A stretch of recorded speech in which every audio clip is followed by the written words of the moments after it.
All right, let's rock and roll. Welcome to the Getting Naked with TJ podcast.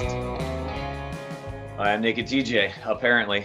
And for those of you who are new, why Naked TJ? What is this all about? Well, I used to be Dr. Tommy John, and then I saw through a lot of things, and I wasn't too pleased with what I was a part of, being a doctor of chiropractic and just the whole model of the holistic naturopathic systems and how corrupt and a disgrace they are, because they're being allowed to exist because of the whole allopathic, big pharma, big tech, big government, all that, allowing them to be here. And so I wanted to get rid of the title because nobody's above anybody else. We're all just humans on the same timeline, all trying to do the best we can to live the fullest life that we can.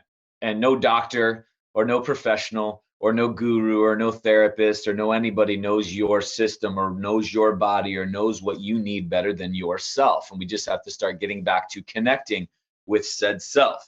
Now, does that mean not to use any help from somebody? That's fine. Pick who you want to pick, get some help. But when they point the direction, you go full tilt. I help people all the time. And then they're off and they're going. We shouldn't have to keep coming back to a lot of this. We shouldn't have to be on an auto debit for our supplements, oils, and herbs. We should just get to the point where we're done. And that's not where we're at right now. So that's why I didn't want to be a part of that system anymore. And Instagram deleted me because I was sharing truth with a capital T. And so then impulsively, I came up with doing a podcast with Alex Zek, and I was deleted real time on the podcast. And it was, I'm just going Naked TJ. And it's not naked, no clothes naked, although I do sun outside as often as I can. And we talk about that, and we joke about that, but it's not about that. It's about just shedding the cloak of you being a subservient,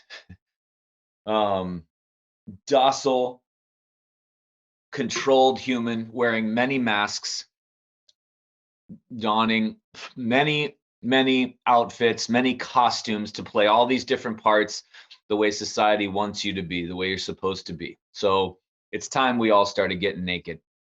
And I don't know if I'm gonna have any guests on this podcast anymore. I'm not really sure. I think I'm all tapped out on guests. I'm not really sure where to shift this whole thing, because we don't need any more medical doctors.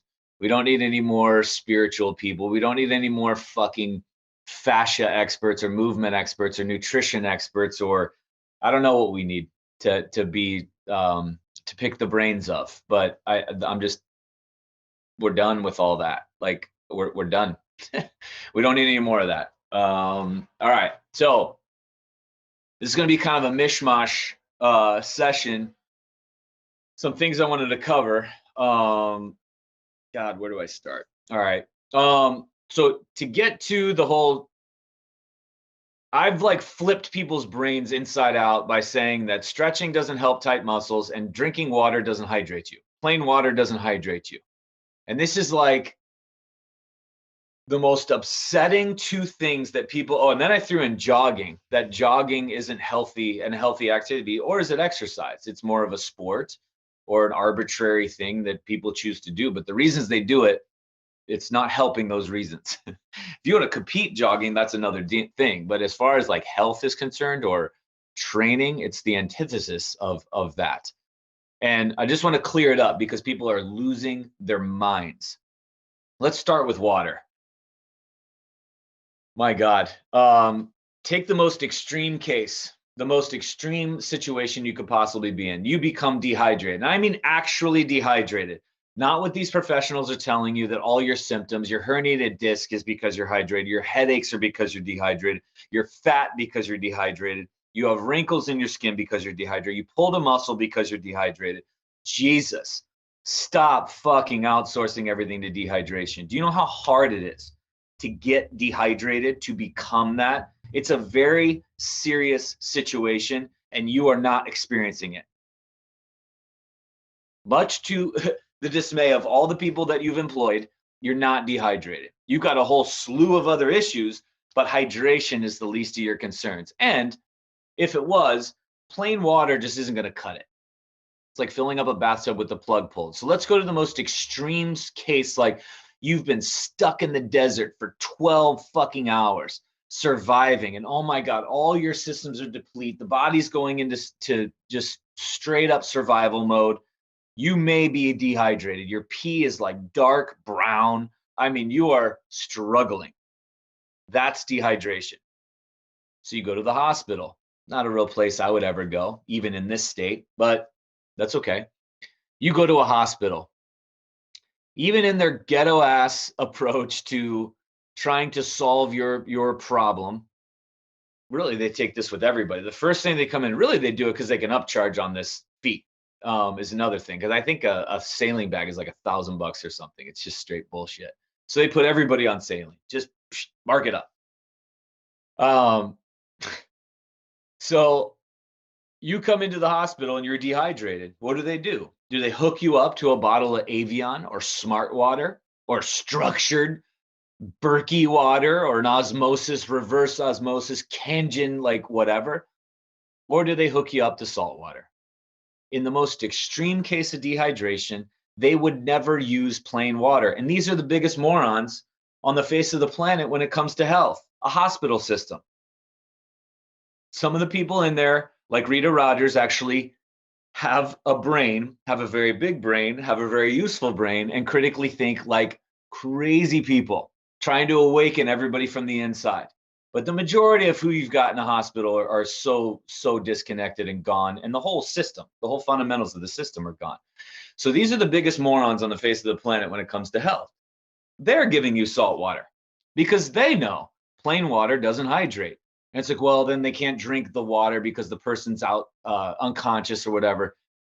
They still will hook up everybody coming in to salt water. Why? Because it's more easily absorbed and used. The body just doesn't use plain water as well as it does with a bloody steak or a stick of butter or a handful of grapes or some watermelon or some celery or whatever other foods. And I mean, chips have more of a chance of hydrating you than freaking plain water.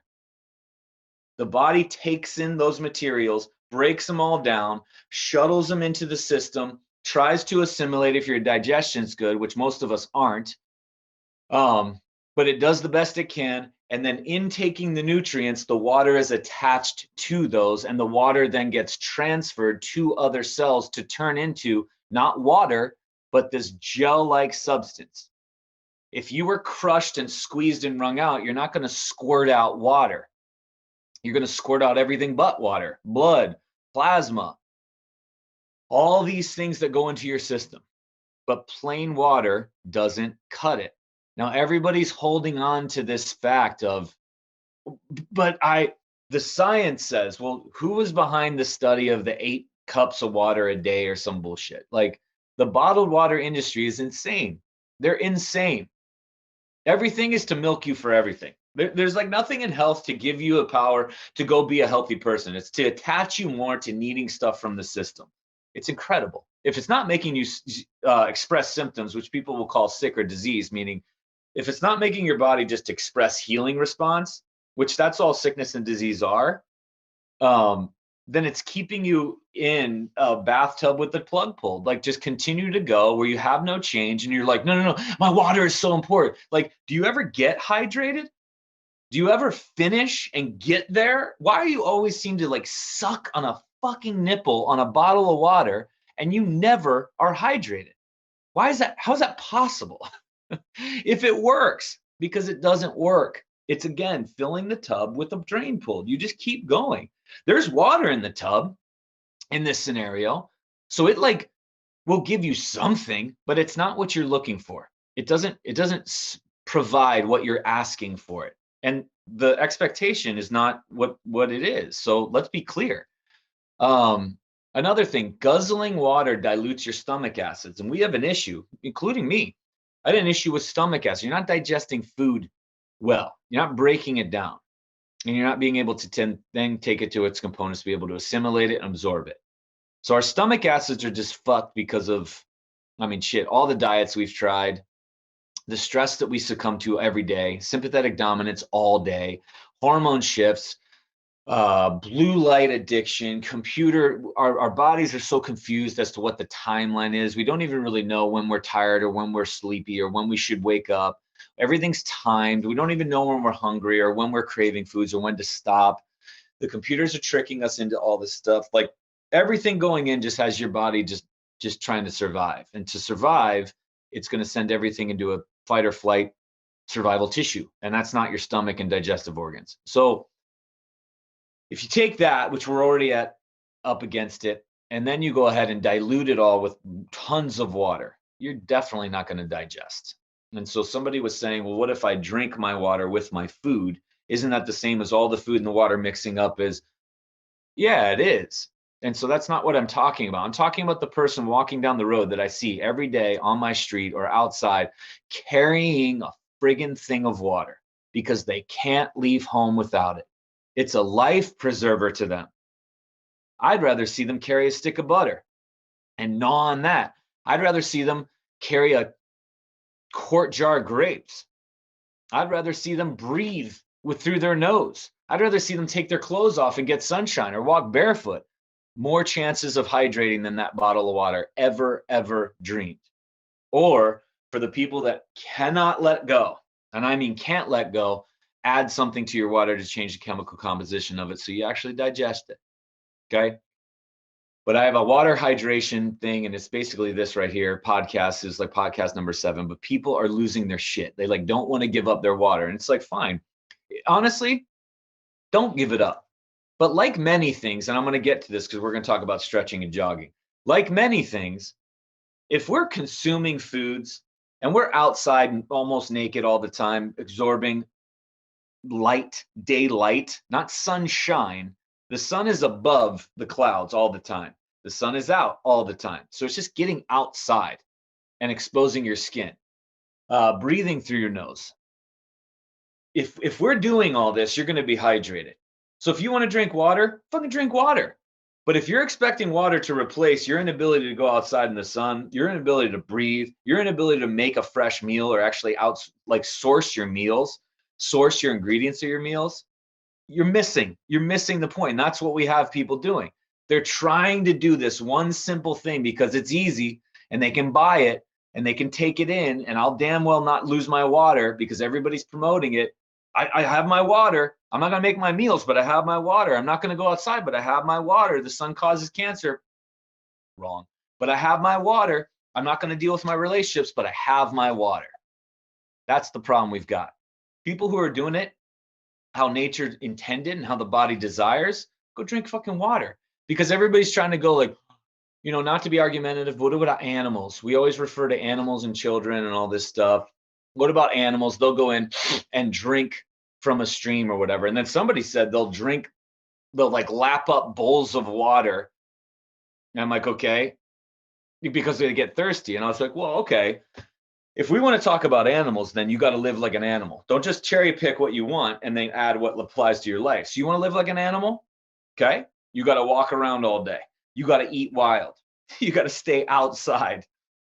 If you want to walk by a stream, you got to be intuitive like crazy, connected to the higher harmonics. If you want to walk by a stream and lap it up because you've been walking all day and it feels good, cold water on your tongue, go ahead. And if you want to watch how much that dog drinks or how much the antelope or gazelle or whatever drinks and compare it to your ass, who's outsourced everything, go ahead. But you're going to see a distinct difference.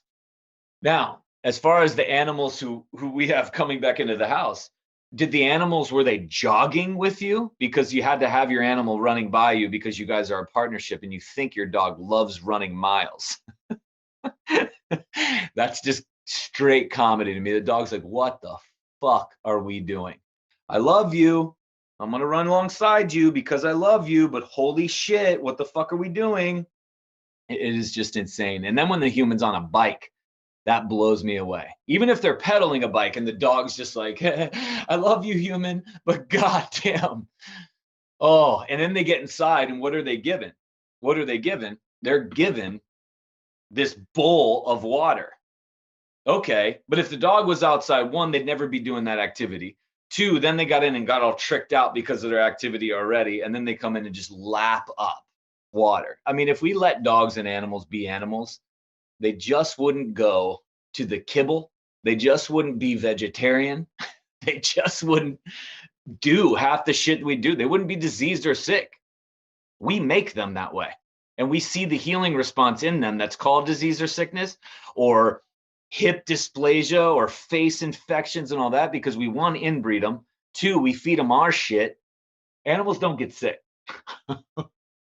Animals heal and move along, and they transition to the next level very, very, very peacefully. All right, so there's the water take. Take it for what you will, but honestly, if you're abiding by the rules of nature, you could drink water. It doesn't matter. It won't make any sense to you, and you're not looking to replace any major life habits with your water intake. So because you get it. So moving on, stretching. A muscle is tight. What makes a muscle tight? What controls everything in the body per a response from the sensations coming from outside the body that the body's telling it? Is the brain. Why would the brain tighten a muscle? To lock it down. Why? Because it feels prepared, because it feels ready, it feels safe, it feels loved, it feels like it's ready to go, like it's adequate levels of preparation to be able to survive in the environment or to protect. So I'm betting, per my just experience and observation of over 20 years in this field, tight muscle is to protect the system, protect the more important stuff underneath, like the organs, like the spinal cord, like the discs, like the bones, like the smaller muscle, like the nerve, like the system. So a tight muscle is there for protection. Now, if we go ahead and do a stretch, and I'm not talking about fucking yoga. And by the way, just to set yoga aside, yoga poses are supposed to be held for 20 to 60 minutes as beginner poses. And what yoga is a whole lifestyle practice of an entire way of living. We've taken the exercise portion, the physical portion of yoga, and we've made it this popular fad and made it sexy, and we made pants to go along with it, and we made it hot, and we made it small, and we made it easy, and we watered it the fuck down, just like Feldenkrais, just like Pilates, just like everything else we do with everything, so that we can make money off of the disgusting, decrepit American people. And then we have people going, I don't understand why I'm a mess. I don't understand why I'm physically incompetent. I don't understand why I'm always injured. I do yoga. You don't really do yoga. You do an Americanized version of yoga of like an eighth of the entire lifestyle yogic practice. So you're not doing yoga. So I'm not talking about like somebody holding a pose and that's stretching. That's acquiring a position through a really slow eccentric contraction. And what I'm talking about is like laying on the ground and pulling your leg to your face for like 10 to 30 seconds, pulling your arm across your body, bending over and touching your toes for like 10 to 30 seconds. That's what I'm talking about stretching. The like short, trying to lengthen a muscle through this outside in, or having somebody stretch you and do all this stuff. So when we go in and stretch a tight muscle, you will short term shut it off. You will go ahead and pull it. You'll eccentrically contract it. You'll inhibit it from staying at that state, just like deep tissue massage does. That's why everybody feels so awesome after deep tissue massage. If you press into a muscle long enough, it goes and it inhibits per these little receptors, and everyone's going to fancy talk you with all these names. It's just design. Pressure in the muscle shuts it off. That's what it does to protect, really. But we go ahead and go into that and like use it for our comfort. Whereas if we had it, it would shut off a muscle so that it doesn't rip the muscle off the bone to survive this encounter. But we go ahead and try to stimulate these receptors and try to do this stuff to shut down that response of tightness that's coming from the brain to protect. And somebody feels good at the end of a 30-minute stretching session. Great. But you didn't address why the brain was tightening the muscle in the first place. You didn't go ahead and get the body into a position feeling prepared, adequate, comfortable, confident, empowered. In fact, you just disconnected it from source for a period of time, which now for the next like 3 or 4 hours, you being in this loose state, now you're even more open to more injury and damage because you just shut down the protective mechanism that is the brain tightening the muscle by design. And it's supposed to tighten it to get your attention so that you'll change your life. But you don't.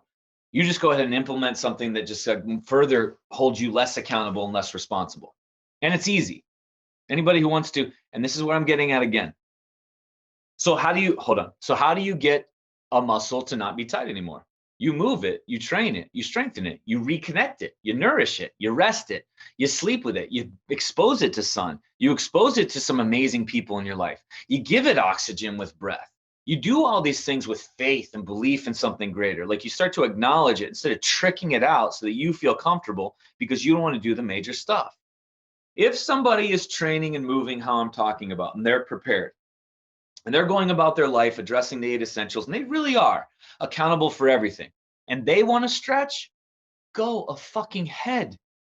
That's not going to get in the way of anything. That's why I'm saying, like, if you are living by natural principles, listening to your body, you can do anything you want to.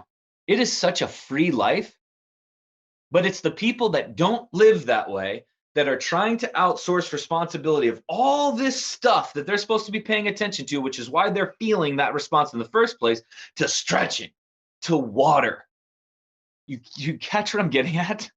It's not that stretching and water are, I can't get, just if you live like a human's supposed to live, you can add these things that are kind of stupid, but you do them for a reason. I don't know why you do them. I don't know. I did them because my coaches told me to, or my dad told me to, or my girlfriend likes to. You go right ahead. It's not going to hurt you. But to expect those things to create these lifelong changes, these deep, deep, deep, deep changes that are supposed to come with massive input, massive intention, and massive discomfort, you're delusional. And that's that filling that bathtub up with a plug pulled and getting so pissed when the tub's not full. All right, so that's stretching. Oh, real quick, and go to my Isometrics podcast. It's a phenomenal one. Or get my book. I talk about stretching in there. I think we even provide research for all you science nerds that feel that science does anything. Muscles only contract. They eccentrically contract, meaning they lengthen. They concentrically contract, meaning they shorten. Or they isometrically contract, which is where they stay at the same length. That's all they do.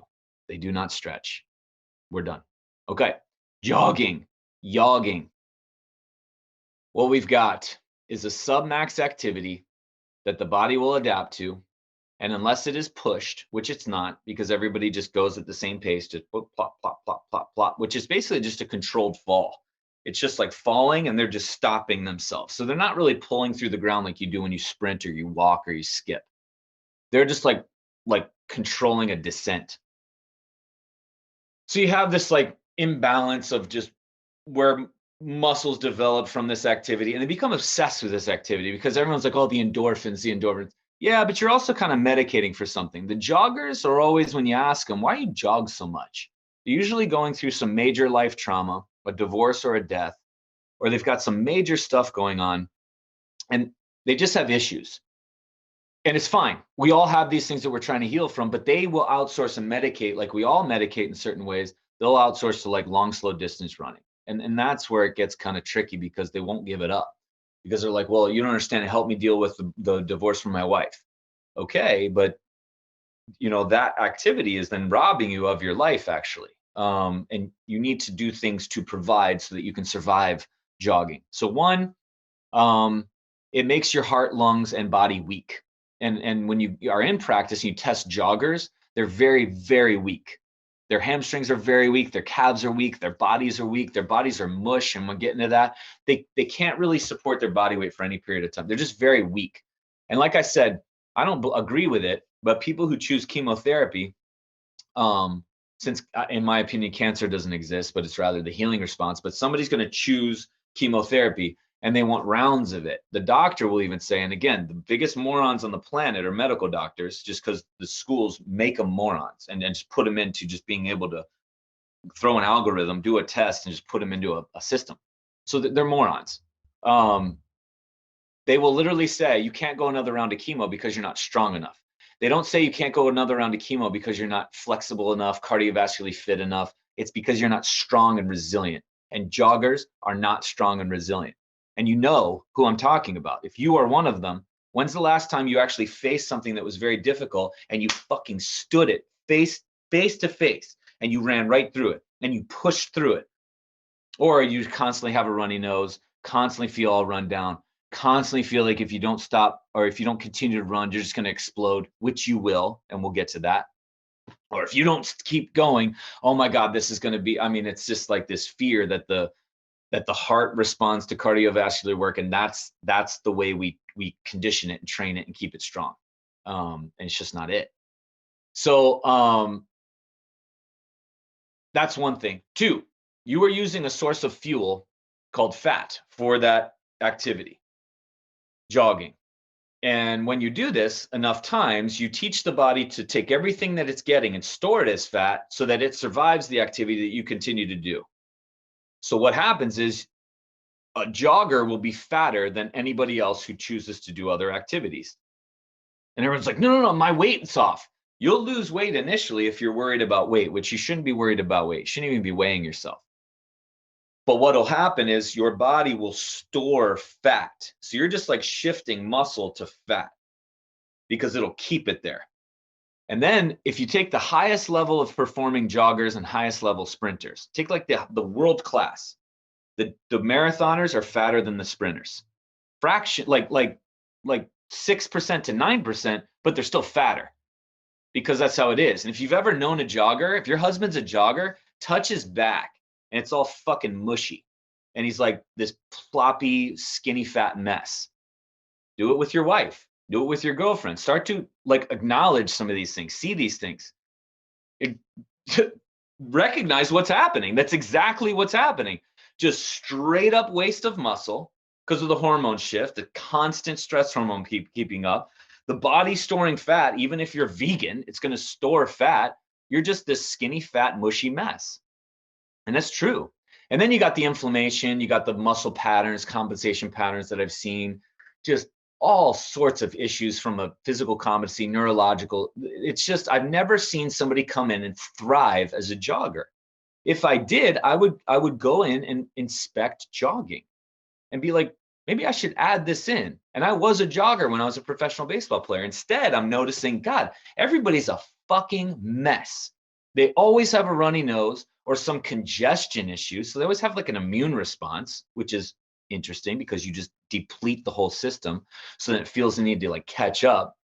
They're always weak. They're always injured. They're always like dealing with something that for the last like 10 years that they've never really stood face to face to actually heal from. Like I always follow clues from those that are happy, healthy, successful, strong, healed. Like, what do you guys do? What do you girls do? What do you animals do? And they just don't jog. I've just never seen jogging line up. So there's my jogging thing. Okay. One more thing I want to talk about. I had the opportunity to go to a professional health building. And it's not LA Holistic Dentistry. That was amazing. Which, by the way, Maryland Bridge, Carla Solis, check her out, LA Holistic Dentistry. It's amazing. The work that they did there, they took out a filling, an amalgam filling, replaced it with this beautiful material that's way healthier. So I'm already feeling a pull and everything else from the work that I'm doing. And then I had a root canal that was drilled out and it rotted away the bone. And so she put a Maryland Bridge in and did a fantastic job. And they're just, her staff loves her. They're all happy, healthy. They're maskless. They're just amazing people. So LA Holistic Dentistry. But I'm not talking about that. I'm talking about another office.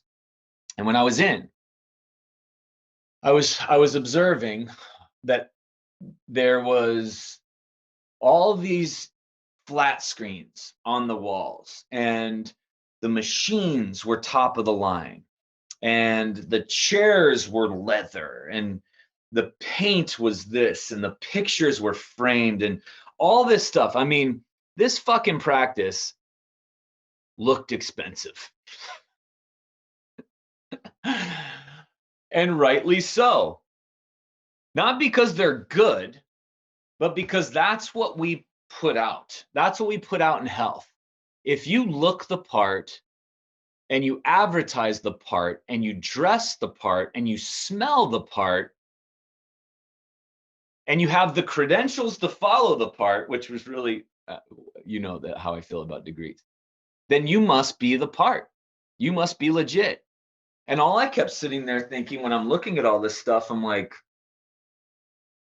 think about how much they have to charge and how much they got to like swindle and market and manipulate and try to sell everybody on just to pay for the fucking overhead. not because they're good or you need these services. Their literal drive, in my opinion, if I could judge, is to, holy shit, we monthly have to cover all this shit. Guess what, patient? You're getting raped, and it's coming from me. Get ready. Oh, but you have health insurance or whatever, so it doesn't fucking matter anyway, because you have no accountability, responsibility for your health regardless. But that's the thing. One, if you're a practitioner, get over that whole, the walls sell your product, the equipment, the chairs, get off of that. You want to be a good practitioner? Here's marketing 101. Take one person, put them in a position to heal, and the fucking house will come to you. It's over. But here's what we got with all these new systems and all this stuff. They'll go to like these conferences and all this bullshit, and they'll spend 95% of the weekend, 5% of the weekend showing you the new technique that you need to do because the people need it and all this stuff. And then 95% marketing it, teaching you how to market this bullshit. And this is what it is. And I was really sad because I'm looking around and I'm like, this is where it is now. I'm not exposed to a lot of this stuff because I'm not keeping up, because I will never go to offices or outsource to another professional other than Dr. Cassie. That's it, as far as health goes. Maybe Vladimir, because he's the only other person I trust. Vladimir Chiguz in Illinois. That's it. Those two. I also don't know like what the schools are teaching. So I was just adjusted by a chiropractor, and it was an absolute disaster. I mean, he fucking did like 8 or 9 things on me. Like, really? This is what they're showing? And you're one of the good ones, bro? My God. So that was just a travesty. But I got sad because I'm seeing what's out there now, and what you people out there, the general public, you guys have to navigate. I mean, you're wowed by all the bells and whistles, and you're wowed by the flat screens and the intake forms and the chairs that comforted your ass and all these things, and the water and the mixes and all the stuff, and the staff all like hired to look a certain way, and and it's hard. It's hard because you're basically just buying, you're buying the you're buying the pictures, you're buying the TV, you're not buying care. And the practitioners that I like value the most, they don't really have the published books. They don't even really have the podcasts. They're not out there doing it because they're doing the work, and they keep doing the work, and they keep doing the work, and the people will go ahead and push their results. They won't push their own. And those are the ones I trust. But I felt just robbed. I felt I didn't pay because it was just an observation of a thing. But when I was out there, I got really bummed because I feel bad for people out there. I feel bad for everybody who's tuning into this stuff, because that's what we're seeing now. And that's the model. It's make it, you look the part, you are the part. And that couldn't be further from the truth. Is it working? Doesn't make sense. Keeps going down to those two. But if you're a practitioner, get fucking over your pictures are your care plan. Your chairs are your care plan. Well, yeah, I got to make it look like it's professional and it's legit. And then we got to charge top dollar to, I get it. If you've got something that works and people value, dude, I love it. I absolutely love it. You charge whatever, because you're helping them get in a position to have to not deal with sickness, disease, rehab, all these things later on that are hundreds of thousands of dollars. So you charging $10,000 to $20,000 in one upfront thing, if it works. But if you're a fucking poser and your shit's not working and you're charging that amount to cover your overhead of all this other stuff, get out of the practice. I'm coming for you. You're hurting humanity. You need to sell paper and cable boxes. I'm not joking. And you know who you are, because you got into this, I think, because you wanted to help people. So deep down, there's a part of you that's like, I want to help people. And this speaking to you, if you're listening, you feel guilty. And you know, you're just another broken ass adult overcharging other people that are broken, trying to find and get help. And you're not helping anything. You're making things worse. All right. So leaving that with you, what did we cover? Covered a lot. We covered a lot. If stuff's not working, be ready to change it. I mean, if you just took everything you've been doing up to this point and you're not happy with where you're at or how you're feeling or who you're with, change anything. Just pick something and change it. That will change your life.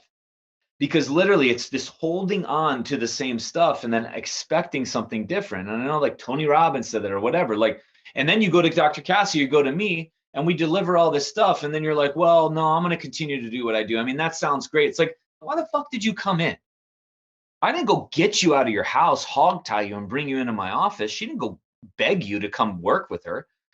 You came for a reason, meaning things aren't working. You're not happy with what's going on. You're not satisfied. So if you're not willing to literally change almost everything, if not at least one thing, you don't get it and nothing's going to change. You got to be ready. You can't just keep agreeing. You can't keep going, oh, that makes sense. Yeah, I get it. Oh, yeah. No, this is great. Yeah. Holistic. Yeah, the body heals.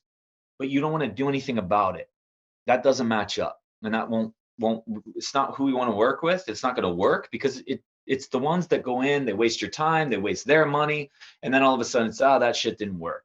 It always works because there's principles of nature. It's the forces inside you that are always going, just as certain as the sun is going to come up tomorrow. These are the forces we're working with.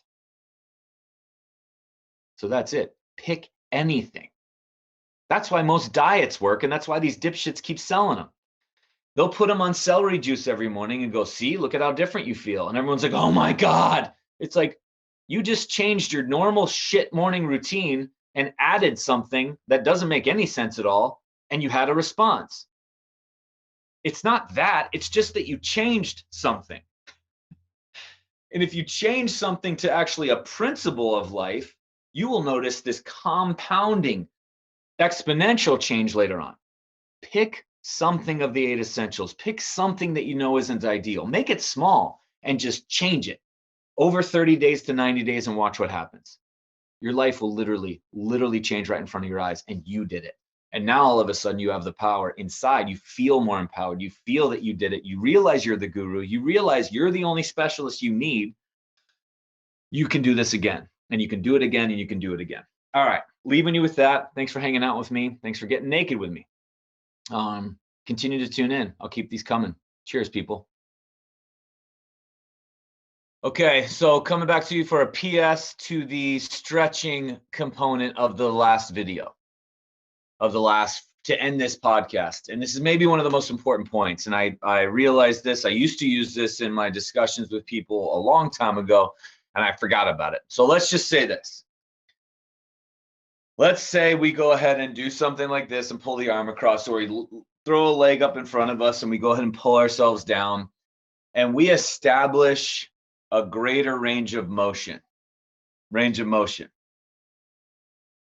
Here's the reality of it. For a short period of time, you can sort of feel like you've increased a range of motion through this process of stretching. And when I say stretching, I'm talking literally about putting your leg up on a table and bending over at the waist and pulling yourself down to the ground. I'm not talking about doing a lunge and holding a lunge for 5 minutes and your back hip is tight and it feels like it's being stretched. It's just eccentrically contracting, but it's in a defensive state. It needs to learn how to own that new distance. And this is what I'm getting at. I'm talking about the way people stretch in that passive fashion, usually 30 minutes at the end of their bullshit sessions with their trainer or their therapist or their energy guru or whoever else. I guess psychic now, people are making money nowadays from a health psychic. So that's fine. But if it's working, have at it. If it's not, something's got to change. So when you go ahead and do those stretching routines, and you increase not a length, but you increase a range of motion. It appears that you increase a range of motion. What you didn't do is that new range of motion, you didn't teach the body how to absorb and function at that new range of motion. You didn't stimulate the body at that new range of motion to bear load, to increase and create force, or to absorb and create force. You just laid on the ground and pulled yourself into a new position that your brain temporarily kind of senses, oh, this is new. Okay, I mean, I guess I'll let this happen. You did give me a stimulus and an input. It's not deep enough to create long-standing change because that's not why I tightened it in the first place, but I'll keep it cool for about 2 or 3 hours. And then it goes ahead into lockdown because it realizes that you didn't do shit. So when you go to that new range of motion, but you didn't earn that new range of motion through absorbing and creating force or movement into that range of motion, what happens is if life demands that you go ahead and get to that range of motion with a stride or a reach or a fall or something aggressive, and the brain senses that that new range of motion needs to absorb a certain amount of force new, it'll assess and pull the brakes and go poof, and it'll go ahead and throw the brakes on violently. But I've stretched to that range. I don't understand why I just exploded all of a sudden. I don't understand why I'm tight all of a sudden. And that is exactly why. For a temporary period of time, we establish what appears to be this new range of motion, this new amount of mobility, when all we did was just temporarily short circuit it and shut things down. And that's the truth of it. So that's why I say, well, everyone's like, well, then how do I increase flexibility and mobility? Like, how do I do that? You move through that range of motion. You hold. I do isometrics, which is really just a really slow movement through that range of motion. You express yourself not with a stretch or a pull or a passive stretch of some kind, but you move yourself through that range of motion, and then your brain will learn that that is going to be the new way you're moving. That is going to be earned. That is going to be locked in, and you're going to repeat it, and the brain's going to go, wait, I love consistent stuff. I adapt to consistency more than anything. All right, I'll keep this here. I'll establish this and hold this true.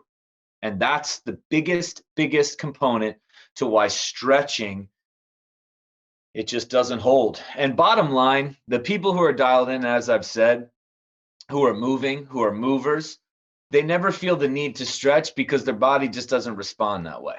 And if they do have some sort of a grabbing kind of a tightness because they've sat in a chair doing a podcast for 2 hours or whatever, they'll get up and be like, and they'll just innately go into moving it, which is now owning that new range of motion and teaching the body how to absorb and create force in that range of motion, which is long-standing change. Hope that makes sense. Till next time, get naked with TJ.